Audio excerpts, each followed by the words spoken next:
सुबह जब आप ब्रश करोगे, एक एक्सपेरिमेंट करना। ब्रश के बाद अपनी टंग को गम्स पर फेरना। अगर वो रफ फील होते हैं या कभी ब्रश करते वक्त ब्लड आता है, तो शायद प्रॉब्लम सिर्फ टूथपेस्ट की नहीं है। इस वक्त आपके मुंह के अंदर करोड़ बैक्टीरिया रहते हैं। कुछ आपकी हेल्प करते हैं, लेकिन कुछ धीरे धीरे कैविटीज, प्लाक और गम डिजीज का रीजन बनते हैं। और रिसर्च ये भी सजेस्ट करती है कि पुअर ओरल हेल्थ का रिलेशन हार्ट डिजीज और डायबिटीज के रिस्क से भी हो सकता है। इसीलिए आज हम बात करेंगे एक 3000 साल पुरानी हैबिट की, जिसे आयुर्वेद ने डिस्क्राइब किया था और जिसे मॉडर्न साइंस दोबारा एक्सप्लोर कर रही है। सोचिए, जब टूथपेस्ट नहीं था, माउथ वॉश नहीं था, तब लोग अपने दांत कैसे हेल्दी रखते थे? जवाब था ऑयल पुलिंग। आयुर्वेद में इसे कवलग्राह कहा गया। सुबह खाली पेट एक स्पून तेल मुंह में लेकर 15 से 20 मिनट तक धीरे धीरे स्विश करना। सुनने में सिंपल लगता है, लेकिन अगर ये इतना इफेक्टिव था, तो फिर हमने इसके बारे में सुना क्यों नहीं? चलिए थोड़ा टाइम ट्रैवल करते हैं। 1950 के बाद डेंटल इंडस्ट्री तेजी से बढ़ने लगी। Toothpaste, mouth wash, electric toothbrush, हर साल नए प्रोडक्ट्स आए। ऑयल पुलिंग, न उसका पेटेंट हो सकता था, न उसका फ्लैशी एडवर्टाइजमेंट। धीरे धीरे वो एक पुरानी ट्रेडिशन बनकर रह गया। फिर इंटरनेट का जमाना आया। ऑयल पुलिंग फिर वायरल हुआ, लेकिन इस बार एक प्रॉब्लम थी।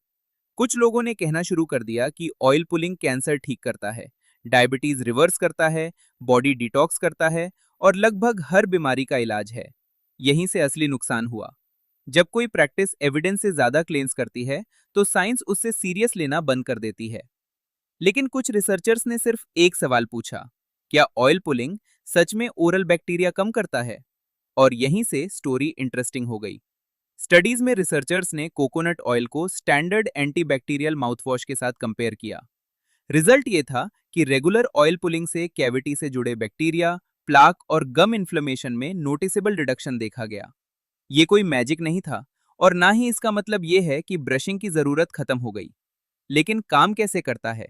इमेजिन कीजिए, आपके दांतों पर एक चिपचिपी लेयर बनी हुई है। इसी लेयर को प्लैक कहते हैं। जब आप तेल को 15 से 20 मिनट तक स्विश करते हैं, तो ऑयल उस लेयर को मैकेनिकली लूजेन करने में हेल्प करता है। सलाइवा के साथ मिक्स होकर ये बैक्टीरिया को सस्पेंड करता है, और जब आप ऑयल थूक देते हैं, तो उनमें से काफी बैक्टीरिया भी बाहर निकल जाते हैं। सबसे फैसिनेटिंग चीज है ओरल माइक्रोबायोम। आपके मुंह में 700 से ज्यादा स्पीशीज के बैक्टीरिया रहते हैं। यह एक पूरा इकोसिस्टम है। जब बैलेंस ठीक होता है, तो सब नॉर्मल रहता है। लेकिन जब हार्मफुल बैक्टीरिया बढ़ने लगते हैं, तब कैविटीज, बैड ब्रेथ और गम डिजीज शुरू होती हैं। इसीलिए ओरल हेल्थ सिर्फ स्माइल का इशू नहीं है।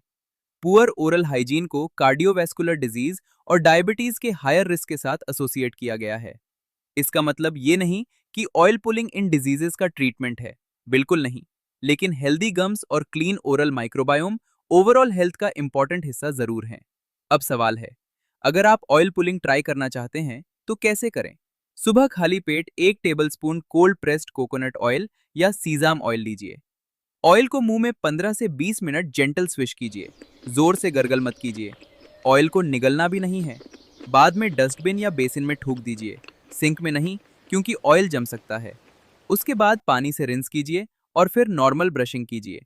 एक बात हमेशा याद रखिए, ऑयल पुलिंग ब्रशिंग का रिप्लेसमेंट नहीं है, ना ही डेंटिस्ट का रिप्लेसमेंट है। अगर कैविटी, इन्फेक्शन या सिवियर गम डिजीज है, तो ट्रीटमेंट जरूर लीजिए। ऑयल पुलिंग एक सपोर्टिव ओरल हाइजीन हैबिट हो सकती है, मिरेकल क्योर नहीं। शायद इसीलिए 3000 साल पुरानी ये प्रैक्टिस आज फिर डिस्कशन में है। इसलिए नहीं कि ये एंशियंट है, बल्कि इसलिए क्योंकि साइंस अब उसके कुछ बेनिफिट्स को समझना शुरू कर रही है। तो कल सुबह सिर्फ 1 स्पून तेल के साथ ये एक्सपेरिमेंट करके देखिए, और कमेंट्स में बताइए, क्या आपके घर में दादी या नाना नानी के टाइम से ये ट्रेडिशन फॉलो होती थी? अगर ऐसी ही वीडियोस देखना पसंद है, जहां एंशियंट विजडम को मॉडर्न साइंस के साथ डिकोड किया जाता है, तो चैनल को सब्सक्राइब जरूर कीजिए। मिलते हैं अगली स्टोरी में।